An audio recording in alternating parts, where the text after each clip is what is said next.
Star प्रवाह वाहिनी सध्या चांगलीच चर्चेत आहे। लवकरच या वाहिनीवर 5 नव्या मालिका प्रेक्षकांच्या भेटीस येत आहेत।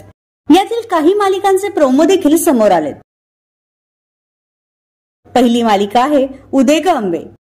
या मालिकेत अभिनेता देवदत्त नागे हा भगवान शिवशंकर याची भूमिका साकारणार आहे, तर पार्वतीच्या भूमिकेत अभिनेत्री मयुरी कापडणे ही झळकणार आहे।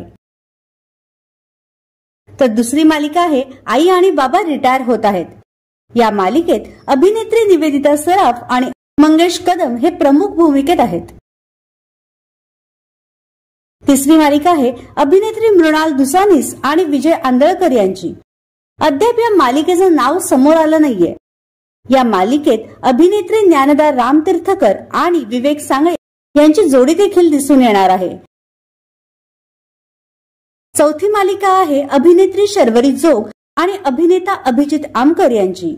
अद्याप या मालिकेचं देखील नाव समोर आलं नाहीये, मात्र लवकरच या मालिकेचे प्रोमो प्रेक्षकांच्या भेटीस येईल।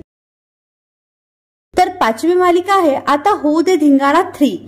अशा जबरदस्त 5 मालिका स्टार प्रवाहावर दाखल होत आहेत। मात्र या मालिकांच्या येण्याने कोणत्या 5 मालिका बंद होणार याची उत्सुकता प्रेक्षकांमध्ये पाहायला मिळते। तर या नवीन मालिकांसाठी तुम्ही उत्सुक आहात का?